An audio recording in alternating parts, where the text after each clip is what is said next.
Señoras y señores, con ustedes, Antonio Carlos.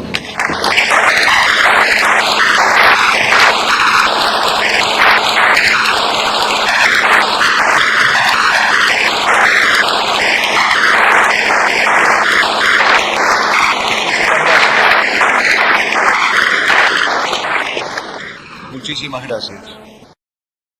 Quisiera modificar el rumbo de este aplauso, porque entiendo que en primer lugar debe ir dirigido hacia ustedes que han tenido la generosidad de venir. Aquí hay personas que han venido desde distintos y distantes lugares. Algunos vienen desde Mar del Plata, otros de Mendoza, de Concepción del Uruguay, de Gualeguaychú, y hasta incluso está entre nosotros nuestro querido amigo Luis Alfredo Ateniente Capurro, que viene, como a él le gusta decir, del Real de San Felipe y Santiago de Montevideo. De modo que modifico el destinatario de este aplauso hacia ustedes que generosamente han venido. Pero también, y lo digo pensando y pesando las palabras, quiero que este aplauso tenga como particular destinatario a los jóvenes que integran la vanguardia de la juventud nacionalista. Ellos han hecho posible físicamente este acto. Y ellos han demostrado que el nacionalismo católico puede seguir teniendo presencia en la calle. Todavía podemos decir que la calle nos pertenece gracias a este puñado de jóvenes que actúan con prudencia, con discreción, con desinterés y con un enorme espíritu de sacrificio. Mi aplauso personal hacia ellos entonces, y a imitación de ellos, deberíamos nosotros, los que ya somos adultos, redoblar y retemplar nuestro espíritu militante. Muchísimas gracias.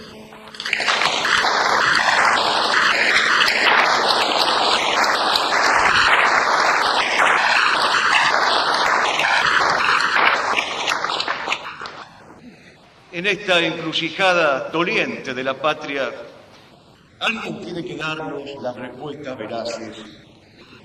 Y si mienten aquellos que dicen estar vivos, queremos preguntarles a los muertos heroicos, ¿por qué esos muertos mandan?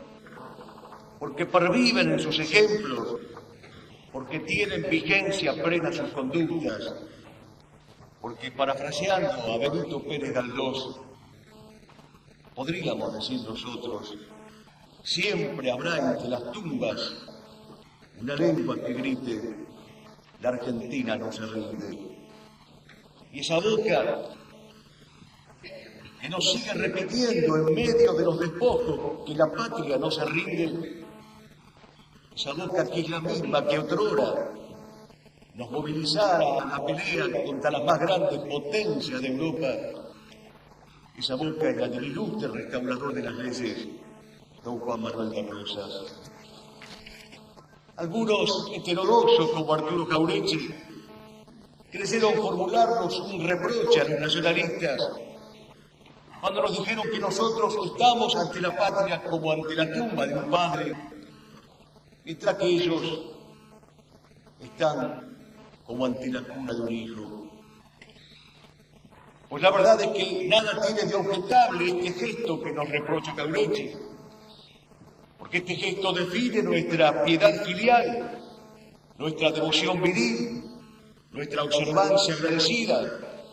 Estamos efectivamente ante la tumba del Padre, pero para conservar la memoria de sus hazañas, para rescatar su herencia espiritual y para proyectarla. Solo entonces podremos velar con alegría la cuna del hijo que alumbra la casa. Si Jauretche y tantos otros como él hubiesen sido hombres de fe, hubieran advertido que el cristiano esto es nosotros, esto es el nacionalismo católico, está a la vera de la tumba paterna, aguardando la resurrección de la carne, la promesa presentida del cielo irrefragable, el porvenir eterno iluminado por el lucero del alba. Y no hay otra expectativa ni hay otro anhelo como este, que nos impregna de tanto arrojo para el combate, de tanto celo misionero y de tanto afán para una lucha sin relevo ni tregua. Estamos, pues, orgullosamente ante la tumba del Padre. Lo primero que nos duele en la Argentina de hoy es el escarnio de la fe verdadera, la persecución a la cruz, el agravio intencional a la Santa Madre Iglesia, ejecutado sistemáticamente con la anuencia de todos los poderes públicos, y lo que es más grave, con la pasividad cobarde de los pastores ajenos a la grey y desleales al Dios de los ejércitos. Un ejemplo reciente bastará para probarlo. Una asociación inequívocamente masónica, denominada 20 de septiembre, y que opera en Mendoza, ha encontrado eco en el gobernador oficialista de dicha provincia para proponer una iniciativa que ya ha sido consumada en otras provincias de la patria: retirar los signos católicos de los edificios públicos. Algún católico liberal ha dicho que esto viola la Constitución. El mismo católico liberal ha dicho, para ser políticamente correcto, que esto recuerda algún desafuero de un periódico nazi en los años 40. Subterfugios y elipsis para callar lo único que debe ser dicho: esto viola la realeza de Jesucristo y por eso es grave. Esto no es obra de alucinados hitleristas de los años 40, sino de los poderes judaicos y masónicos, dueños impunes del país.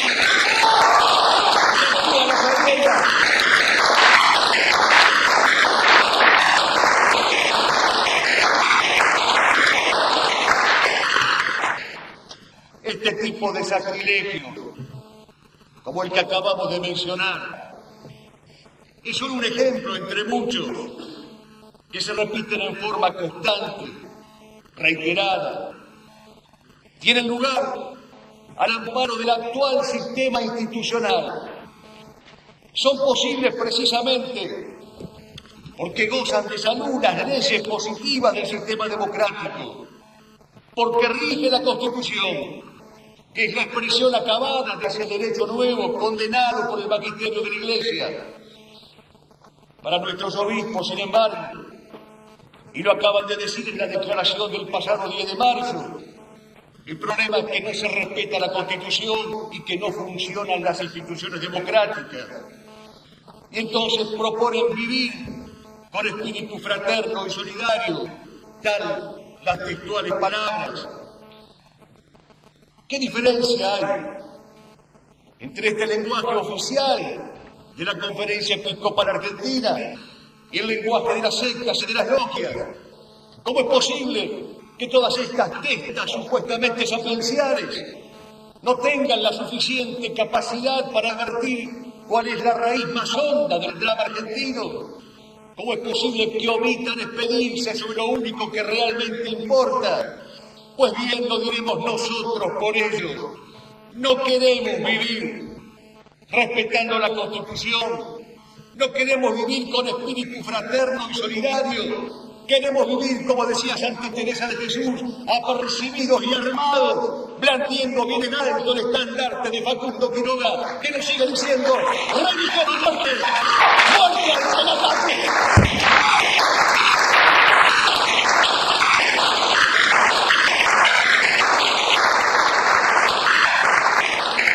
Si Rosas viviera,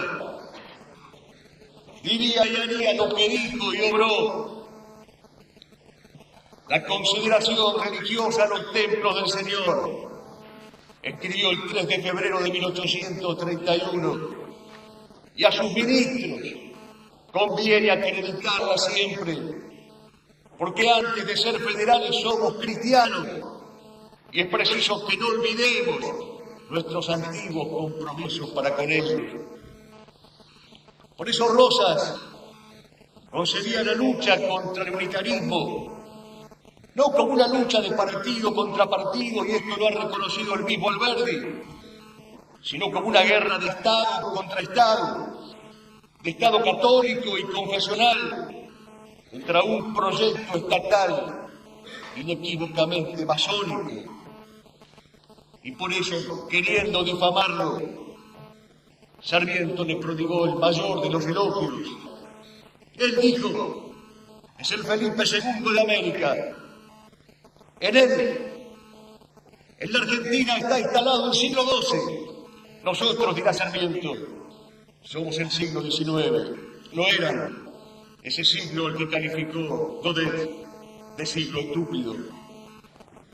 El proyecto político de Rosas era el de una santa federación, análogamente a la denominación que en su momento utilizó el duque de Guisa ya por el año 1576 para hablar de una santa liga en la lucha contra el calvinismo. Lo que Rosas quería era una nación unida y recuperada en sus instituciones naturales, una nación en la cual la fe impregnara las ideas, las leyes, las costumbres.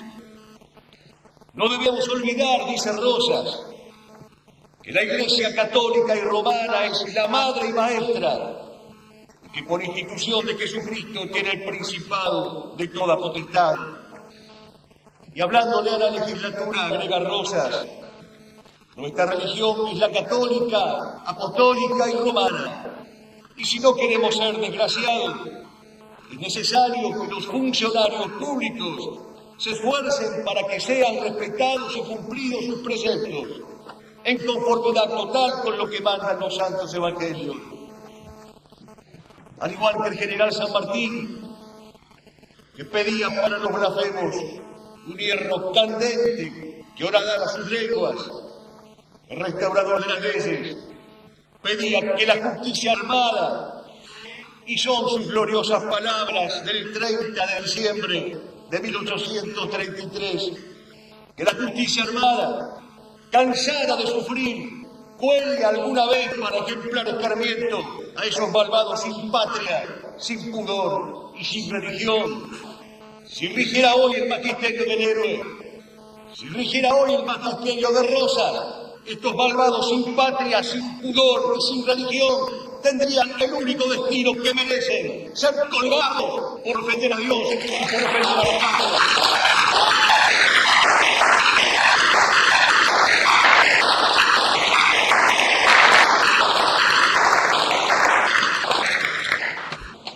El segundo dolor,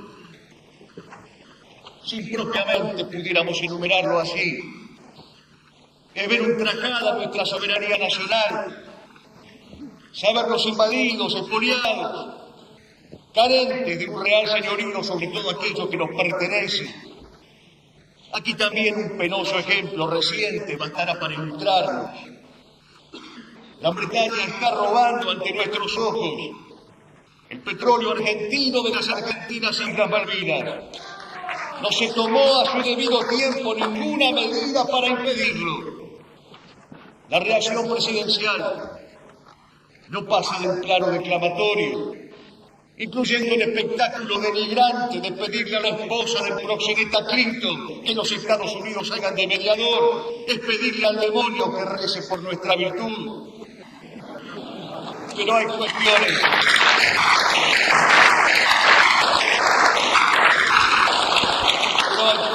gravísimas tras estos hechos, que algunos economistas patriotas, investigadores del tema, están dando a conocer. A las principales empresas de explotación petrolera que operan en las provincias patagónicas, los testaferros de los Kirchner le prorrogaron los contratos por 35 años más. Una operación crapulosa similar a la que en su momento se hizo cuando se estatizó la deuda de Techín que, entre otras cosas, es la proveedora de los tubos para la extracción de nuestro petróleo por los enemigos oculares. Existen interconexiones entre los bancos intervinientes en el pago de la deuda que prolijamente paga el gobierno y las sociedades petrolíferas que saquean Malvinas. Como existen interconexiones de hecho y de derecho entre esos bancos y la Barrick que se lleva los minerales más valiosos de San Juan y de Catamarca por un monto varias veces multimillonario, que bien podría servir para saldar esa deuda. También a estas empresas extranjeras, invasoras y usureras, se les ha renovado el contrato que asegura su permanencia expoliadora en la patria.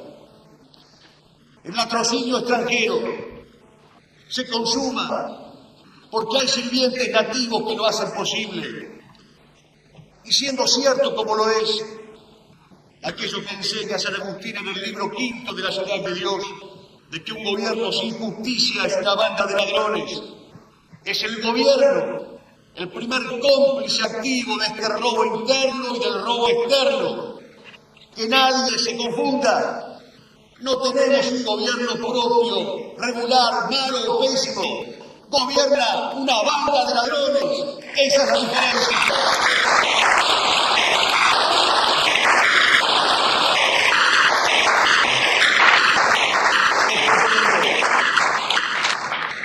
Se comprende en esta perspectiva que el canciller Tajana haya enfatizado que se descarta toda acción militar para recuperar lo nuestro, para defender nuestros derechos soberanos en aquellas islas. Préstese atención a esta paradoja trágica. Este viejo y crapuloso terrorista montonero no tuvo escrúpulos en alzarse contra la patria. No tuvo escrúpulos entrenados y financiados por Cuba y por la Unión Soviética en atacar al ejército argentino, belicoso frente a su país, agresivo frente a las Fuerzas Armadas Nacionales. Hoy es el primer pacifista ante la prepotencia inglesa. Esta es la doble moral de los funcionarios terroristas, moral en todo contraria a la que enseña el Martín Fierro. Ellos son blandos con los duros y son duros con los derrotados. Le llegue desde aquí nuestro repudio, el desprecio de todo ciudadano bien nacido que sigue repitiendo: yo digo que este sur nos pertenece, que todo es nuestro, simplemente nuestro, y que hay que defenderlo con la suya, con la voz, con las garras, con el pecho, hasta que den una carga azul y blanca definitivamente. ¡Coño!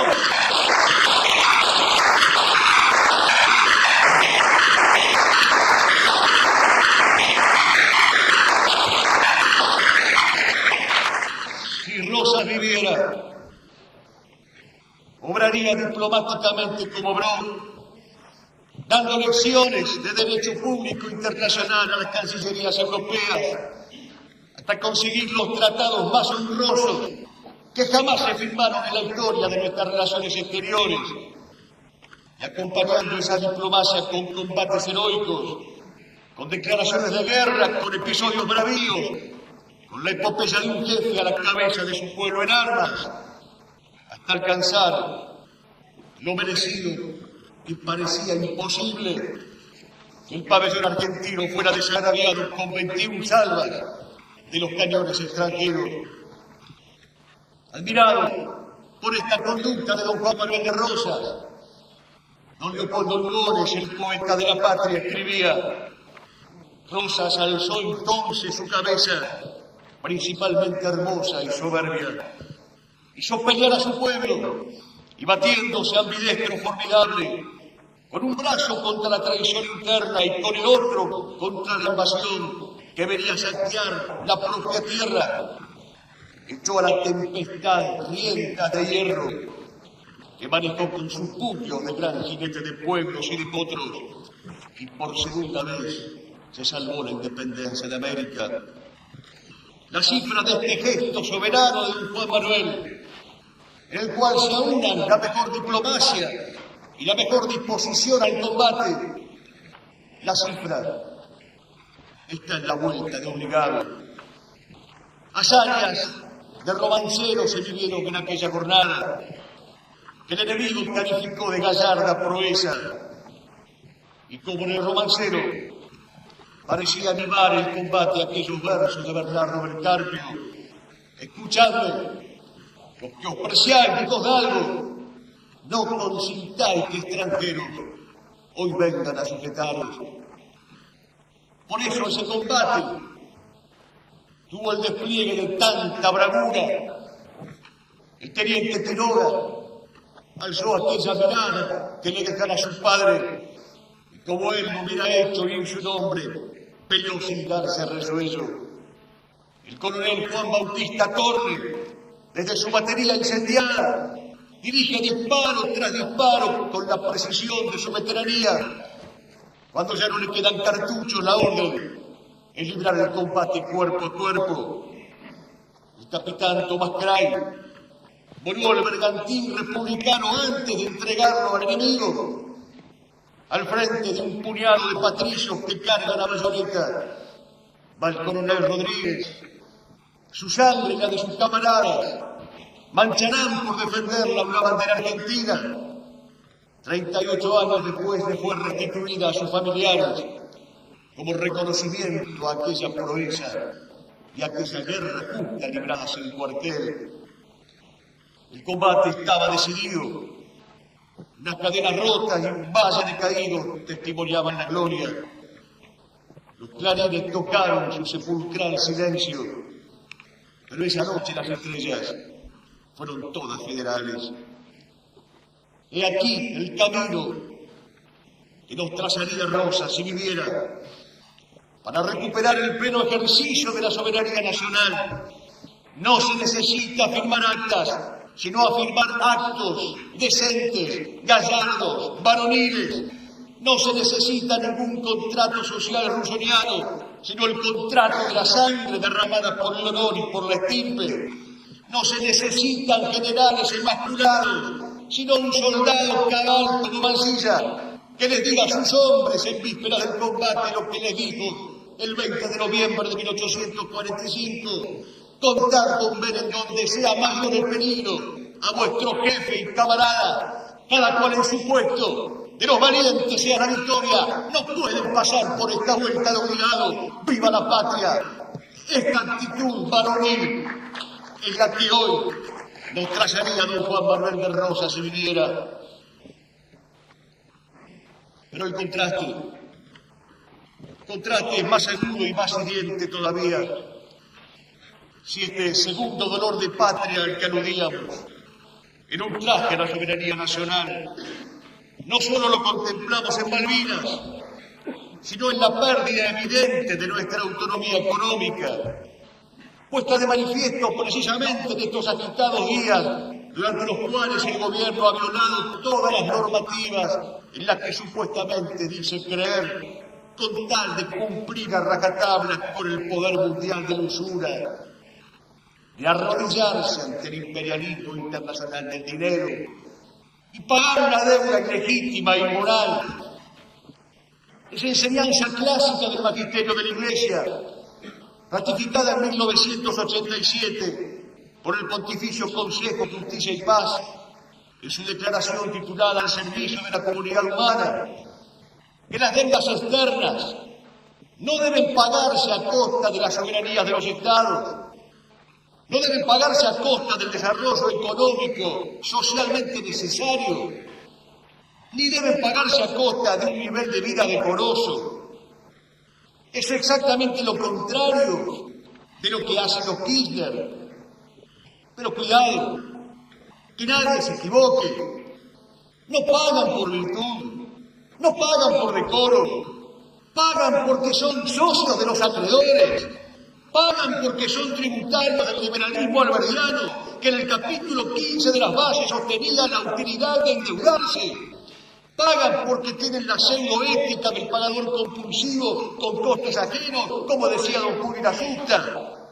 La misma pseudoética con la que pueden vivir encollados, desperdicar la inclusión social y convertirse en multimillonarios, delito tras delito, desfalco tras desfalco. Ya hemos visto esta conducta en la historia ominosa del peronismo. Deudas y mentiras andan de ordinario barajadas juntas. La presidenta ha pedido un consejo para pagar la deuda. Parece ser que los nietos del abuelito usurero no han tenido acceso al informe de Alejandro Olmos o al excelente trabajo de nuestro compatriota Héctor Hernández. Lejos de nosotros convertirnos en consejeros de una ciencia que nos es absolutamente ajena, desconocida y aún hostil. Empezaremos entonces por darle un consejo mayor, menor dirán ellos, mayor si bien se mira, porque es el consejo que está contenido en el capítulo 19 del Evangelio de San Mateo. Vende todo lo que tienes y dalo a los pobres.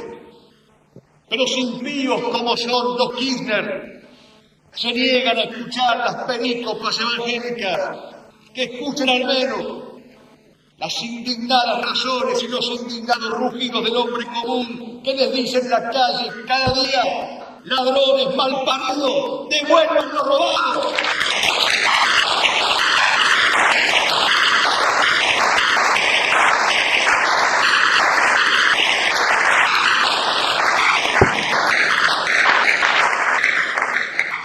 Si Rosa viviera, castigaría a los ladrones como supo castigarlos. Con mucha frecuencia, Ciriaco Coetilio le remitía las culpas demostradas de aquellos a los que se capturaba infraganti.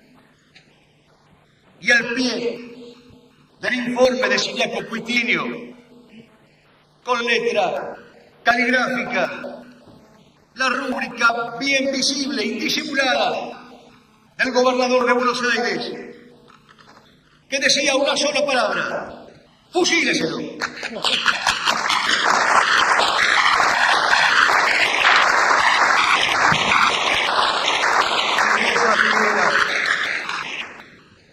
Si Rosa viviera, volvería a contar con los servicios de un economista patriota como fue don Mariano Fragueiro. Volvería a hacer lo que hizo durante las 2 largas décadas en las que gobernó esta nación. Rosas, en efecto, trabó los intereses usureros del empréstito inglés, promulgó la ley de aduanas que favoreció las industrias nativas y creó una legítima capitalización provincial. Y el 30 de mayo de 1836 asentó un fiero golpe a la expoliación extranjera al incautarse del hipócritamente llamado Banco Nacional, del que dijera Manuel Dorrego, costándole la vida, árbitro de los destinos del país y de la suerte de los particulares, que dio rienda suelta a todos los desórdenes que pueden cometerse con una influencia tan poderosa.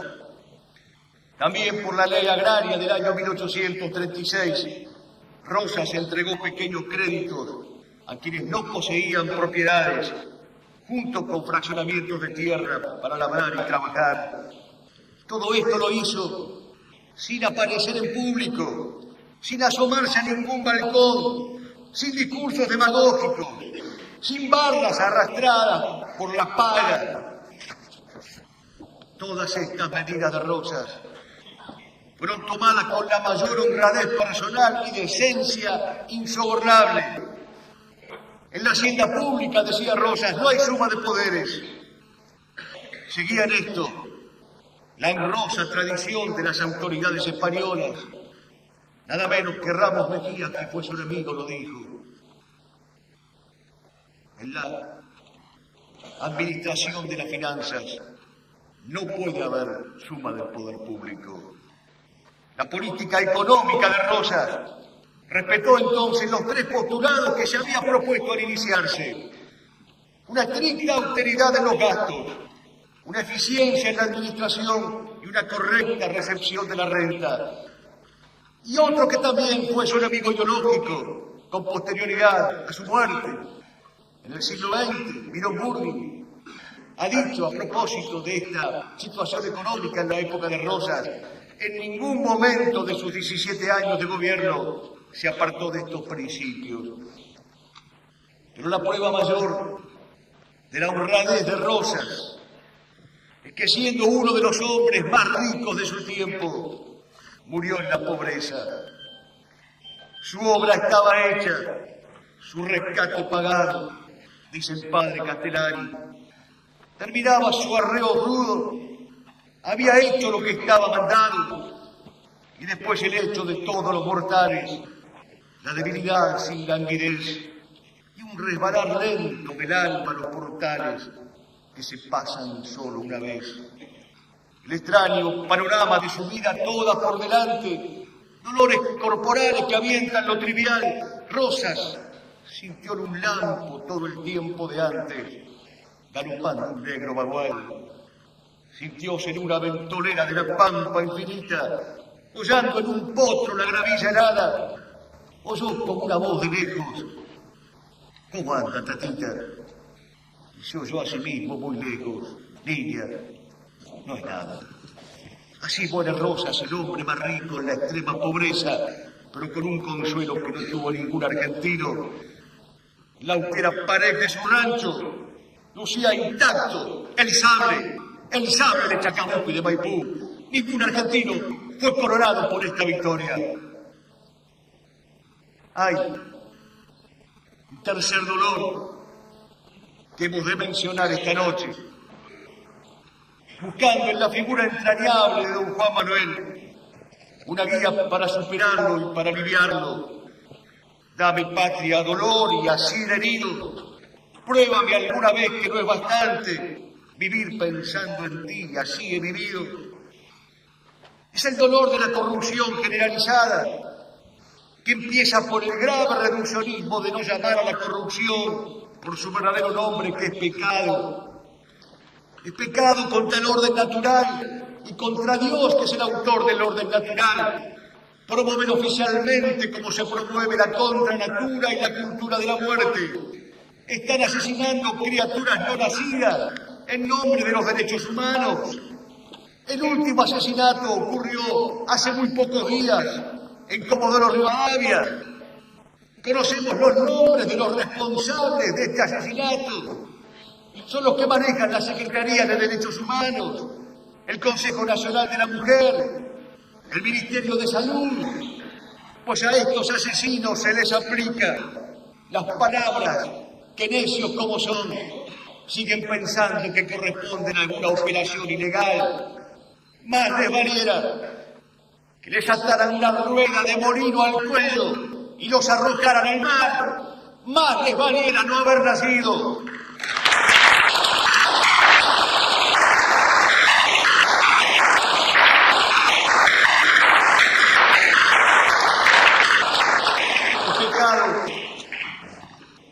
Pecado imponer una política educativa exhibida como una burda ideologización gramsciana.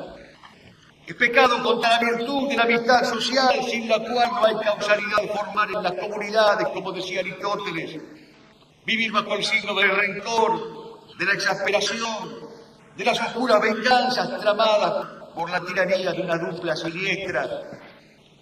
Es pecado contra la piedad falsificar la historia, la de la patria naciente y la de la patria sangrante, atacada por la guerra revolucionaria. El pecado contra la virtud de la observancia, negarles honores a los genuinos héroes, a los santos, a los sabios, mientras eligen como modelos las contrafiguras más deleznables de la subversión cultural, política y religiosa. Es pecado contra la honestidad, que los delitos queden sin castigo, que los delincuentes estén repartidos por igual entre el oficialismo y la oposición, sin que jamás les alcancen las sanciones reales.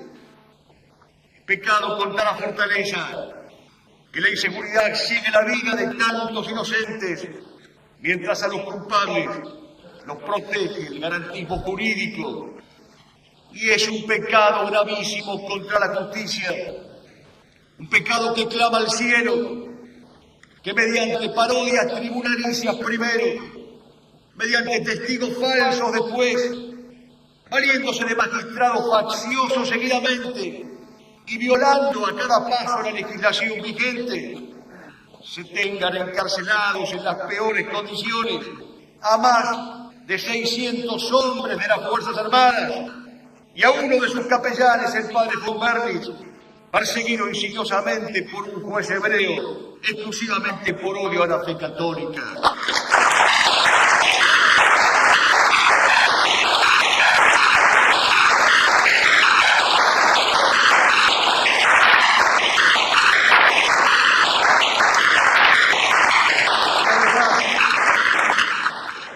Una vez más queremos ser claros en este delicado punto. No defendemos lo indefendible, ni al proceso, ni a sus cúpulas liberales, ni a los que mancharon una guerra justa con acciones indecentes. Esto fue dicho por el nacionalismo mientras los hechos ocurrían. Y cuando la izquierda callaba, esto fue dicho por nosotros, nacionalistas católicos. No defendemos lo indefendible. Pero la verdad es que los actuales prisioneros de guerra no están encarcelados por lo malo que pudieron haber hecho. Están encarcelados porque para la tiranía kirchnerista el objeto enfermizo de su odio es el haber combatido sin reserva por Dios y por la patria, es el haberse enfrentado contra las bandas homicidas del marxismo, bajo los signos que más detestan estos partisanos, la cruz de Cristo y la bandera azul y blanca. Queremos para estos hombres, queremos para estos soldados cautivos la libertad, la paz y el homenaje. Queremos que se les restituya el honor que les fue quitado. Pero no se conseguirá, no se ha conseguido, rogándoles una amnistía y una concordia a los criminales de guerra que hoy gobiernan. No se conseguirá arguyendo la teoría de los dos demonios, ni la simetría que equipara a los partisanos y verdugos con las víctimas. No se trata de forzar una reconciliación de opuestos imposible. Se conseguirá bajo el signo de rosa, luchando y predicando la verdad entera, oportuna e inoportunamente. No es un pacto de la Moncloa lo que salvará a la nación. Es un pacto del honor con la memoria de aquellos que cayeron en combate. No es el actual rastrerismo de las cúpulas castrenses, ni la genuflexión de los altos mandos, ni la horribilísima confusión de la derecha liberal, lo que resolverá la libertad de los prisioneros de guerra. Rosas conquistó el desierto por las armas para liberar a los cautivos. No pidió la mediación de los partidócratas, no pidió la compañía del rabino Berman, pidió que me escoltaran los colorados del Tigre.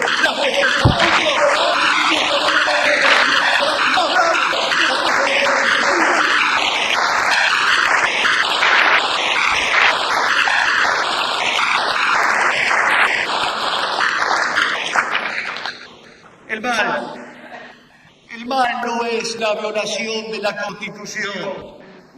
El mal no es que no estén funcionando las instituciones democráticas. El mal es el régimen. El enemigo es el sistema. La perversión es la democracia. Si Rosa viviera, realizaría el orden al cual él llamaba en uno de sus santos y señas en la conquista del desierto. Conveniencia de todos, elemento de triunfo, porque la anarquía es un azote infernal. Si Rosas viviera, buscaría el bien común. En la carta de la Hacienda de Figueroa dice: entre nosotros no hay otro arbitrio que el de dar tiempo a que se destruyan en los pueblos los elementos de discordia, promoviendo y fomentando el espíritu de tranquilidad. Si Rosas viviera, ejercería la autoridad como un servicio a los más necesitados, sin mencionar retóricamente a cada rato la inclusión social. Bien se lo dijo a Santiago Vázquez el 9 de diciembre de 1829. Me fue preciso hacerme gaucho como ellos y hacer cuanto ellos hacían, protegerlos, hacerme su apoderado, cuidar de sus intereses, no ahorrar trabajo ni medio para ellos. Rosa se hizo gaucho, que como dice don Segundo Sombra, es más que hombre. No es entonces la dialéctica de los ricos contra los pobres la de Rosa. No es la justificación del saqueo, del piquete, del resentimiento social, de la lucha de clases del lumpen proletariado. es el conductor que preserva, que protege, que tutela y que resguarda. Por eso la suya fue una política realista del arraigo. Vio las cosas, la res, la realidad cargada de sentido que decían los romanos. Vio la tierra vacía y estéril. Vio a los hombres errantes. Vio el arado detenido si el sable no custodiaba el surco. Vio que el hombre es un ser que habita. Pocos, como este bárbaro de la historia oficial, tuvieron tanto empeño por fundar la ciudad, por protegerla y por instaurarla. Se inspiraba para gobernar, como lo hizo, en las grandes enseñanzas de los autores contrarrevolucionarios que tanto ha escandalizado Arturo Sampay. Pero es cierto, Rosas conocía los clásicos contrarrevolucionarios. Fueron estas lecturas, más el conocimiento de los clásicos griegos y romanos, más el conocimiento del catecismo, más la formidable experiencia de hombre de campo, lo que le permitió darse cuenta de la amenaza de la masonería, del mal del jacobinismo, del peligro de la revolución en permanencia, como se lo escribió a Tomás Guido, de la acción disolvente de los partidos políticos, como se lo dijo a Pedro Molina, de los efectos deleterios del liberalismo y hasta de la polilla del modernismo que carcome a la Iglesia, y de lo que él llamaba criollamente los curas gambeteros. Hasta Rosas se da cuenta, y lo dice expresamente, de la amenaza del comunismo que entonces irrumpía en la vida europea.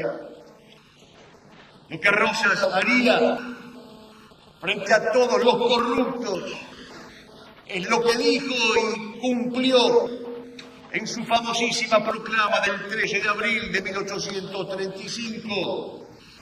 Habitantes todos de la ciudad y campaña, la divina providencia nos ha puesto en esta terrible situación para probar nuestra virtud y constancia. Resolvámonos, pues, a combatir con denuedo a estos malvados que han puesto en confusión nuestra tierra.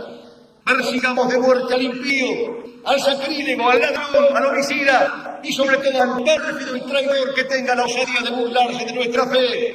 Que de esta raza de monstruos no quede uno entre nosotros. Que su persecución sea tan tenaz y vigorosa que sirva de terror y espanto a los que puedan venir adelante. La causa que vamos a defender, dice Rosas, es la de la religión, la de la justicia y la del orden público. Es la causa recomendada por el Todopoderoso. Él dirigirá nuestros pasos y con su especial protección nuestro triunfo será seguro. Nadie en la Argentina tuvo esta frontalidad y esta bravura para acabar con la corrupción y con los corruptos. Por eso Rosas no admite ninguna comparación con los demagogos del siglo XX. He aquí el contraste entre este presente doloroso y aquel pasado glorioso. Como decía Yenta, comparar la riqueza de aquella Argentina pobre con la pobreza de esta Argentina rica. Que ven hoy nuestros ojos cansados de fatigas. Un pueblo donista convertido en electoral. Una clase dirigente constituida en crasa oligarquía, empezando por aquellos que dicen odiarla y que son sus beneficiarios y sus titulares. Juventudes adocinadas en el vicio, adultos medrosos de imponerles deberes, de imponerles límites, hombres honestos a merced de los saqueadores ambulantes, el maldito sueño sarmientino convertido en realidad. Los pobres, decía Sarmiento en el Senado, el 13 de septiembre de 1859, han de recoger los desperdicios por la calle, porque el Estado no tiene caridad y no tiene alma. Y a modo de un títere, de una marioneta, se presenta a la cabeza de tantos males sin cuento Una mujeruca en la cual la ignorancia es más aborrecible que su soberbia, su vanidad más escandalosa que su incultura, y su ordinaria es tan frondosa que, como diría Paul Musac, no cabe en toda la pampa. Acaba de decirlo, que no se puede domesticar, porque la palabra domesticación, según la presidenta, es lo mismo que domar. Nadie le pide a los gobernantes que sean latinistas eximios, pero sí es justo pedirles que se callen la boca.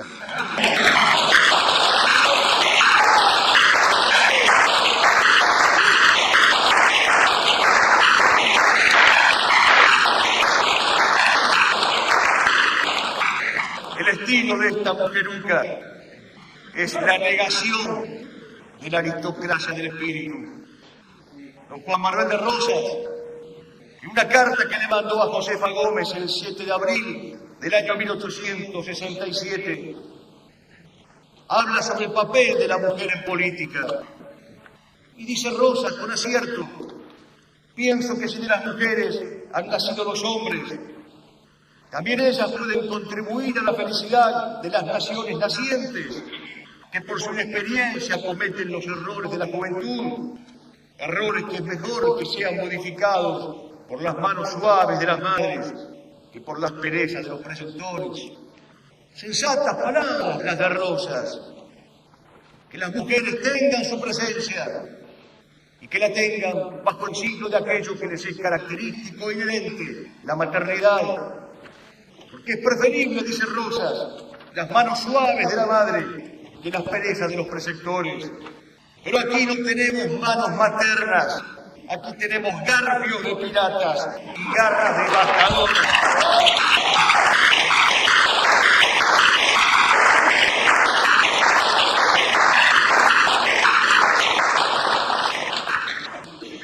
En las antípodas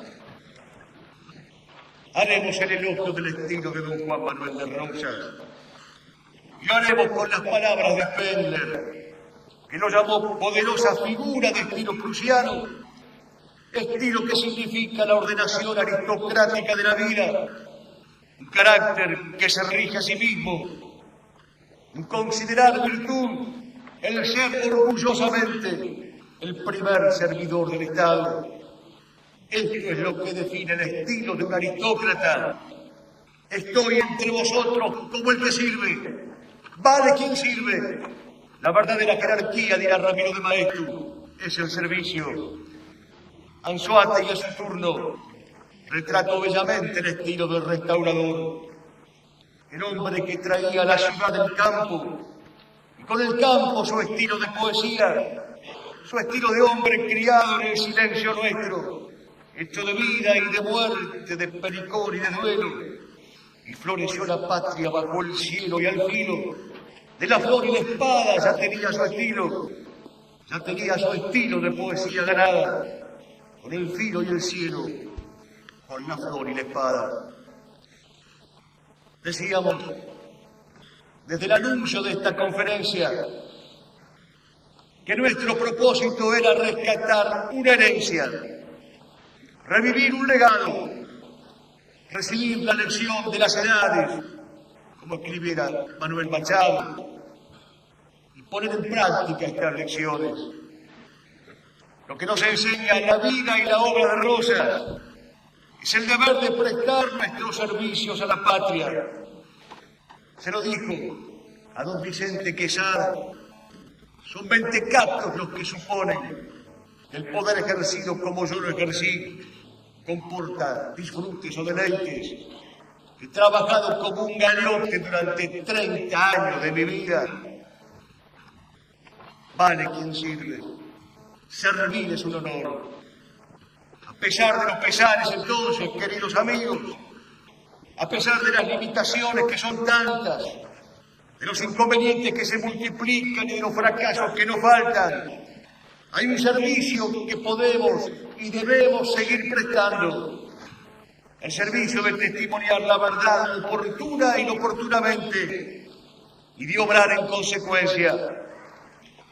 Quiero instarlos esta noche a que sigamos testimoniando la verdad oportuna e inoportunamente. No debemos subestimar el servicio que significa dar testimonio de la verdad. Dejemos eso para los eficientistas y pragmatistas que creen que en política necesariamente hay que contemporizar con el mundo. Si algo puede concurrir al advenimiento de una verdadera legitimidad política, es declarar desde el comienzo la ilegitimidad del actual sistema. No es legítima la partidocracia, no es legítima la soberanía del pueblo, no es legítimo el sufragio universal, no es legítimo el constitucionalismo moderno ni el derecho nuevo, no es legítima la democracia.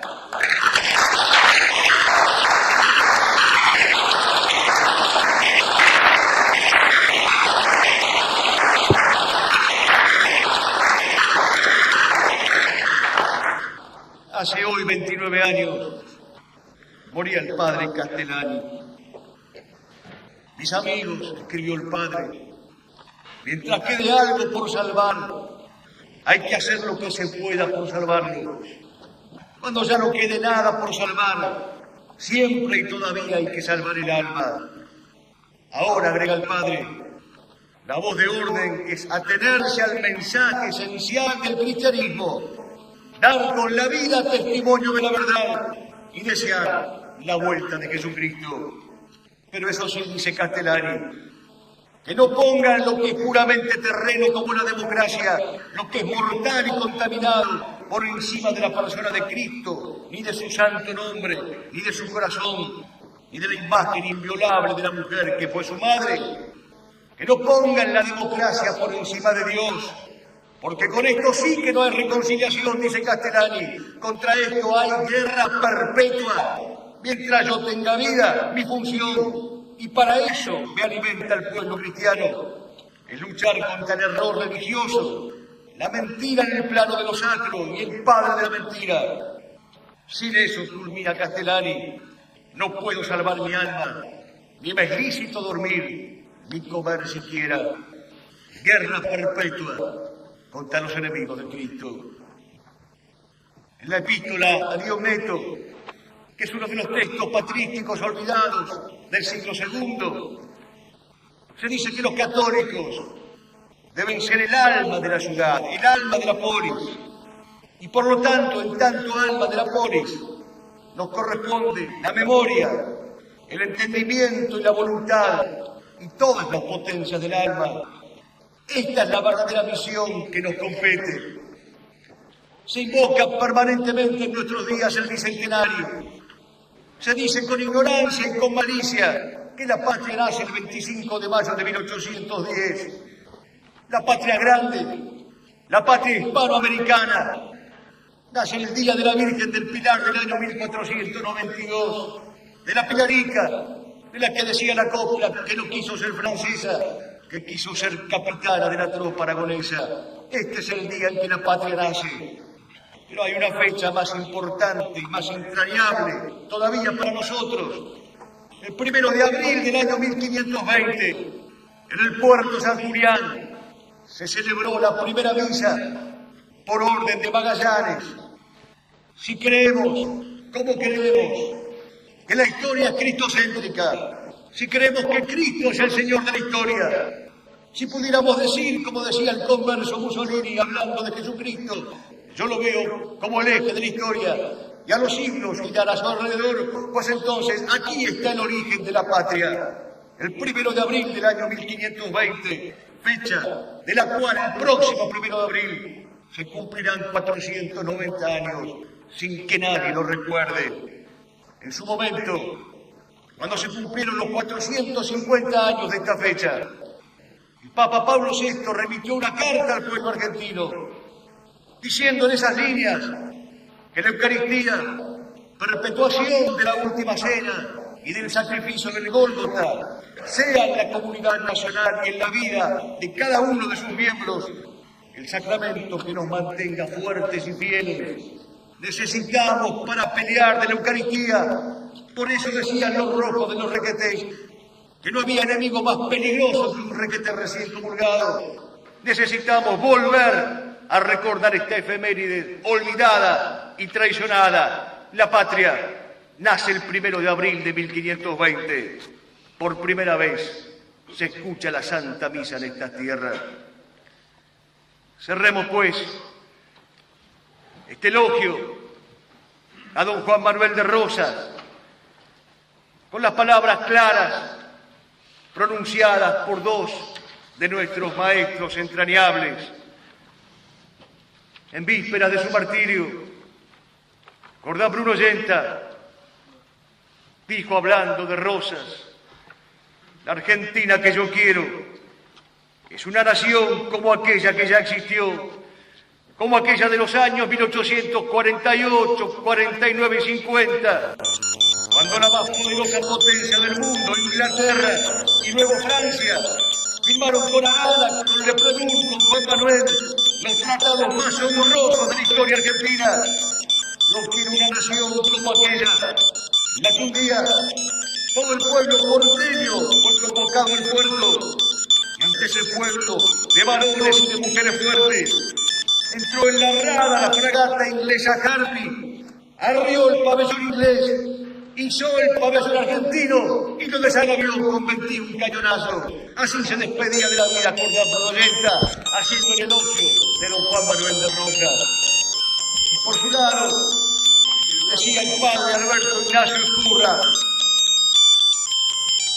te pedimos, Señor, que el ejemplo de Juan Manuel sea la inspiración de nuestra juventud, que miren no a los ídolos de la farándula o de las series extranjeras, sino al ejemplo de los santos y al de los héroes, y encuentren en Juan Manuel el arquetipo del gaucho y del patriota.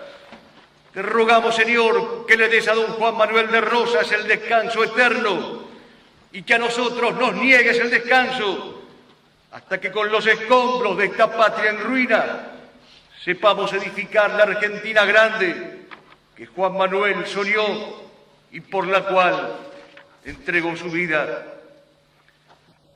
Queridos amigos, hemos querido hacer esta noche el elogio del hombre que rigió los destinos de la tierra y cuya memoria sigue siendo falsificada por el liberalismo, por el marxismo y por el pseudo-revisionismo populista que se ha impuesto de la mano de los pornógrafos, ahora devenidos en historiadores. Fue en el año 1889, corrían los tiempos de Juárez Celman, tiempos crepusculares para esta patria, cuando el periódico El Mosquito trae en su tapa la imagen de Rosas que emerge de un túmulo. Ante él están caídos Juárez Celman, representado en la figura de un borrico, y sus colaboradores convenientemente caricaturizados como animales. Un cartel los identifica: ayotistas, raspas, tramposos. Y debajo de la imagen egregia de Rosas, estos versos formidables: si se alzara de la tumba, ¿a cuánto se escarmentaría? El país que hoy se derrumba, con un Rosas vencería. Juan Manuel, que se levante en tu tierra un argentino capaz de tus hechos, que se plante con denuedo frente al orgullo extranjero, que cierre logias, que ponga bozal y freno, que prefiera una pobreza noblemente aceptada a la riqueza innoble de la entrega, que tenga para custodiarnos a los colorados del monte y a los mazorqueros. Juan Manuel, prometemos combatir por esta tierra tuya y nuestra, pidiéndole al Dios de los ejércitos la gracia de la fortaleza. Juan Manuel, no habrá mueras esta noche, pero estarán tus vivas, los vivas de tu época que son también los nuestros, y los vivas nuestros que quieren ser los tuyos. ¡Viva don Juan Manuel de Rosas! ¡Viva la Santa Federación! ¡Viva la patria!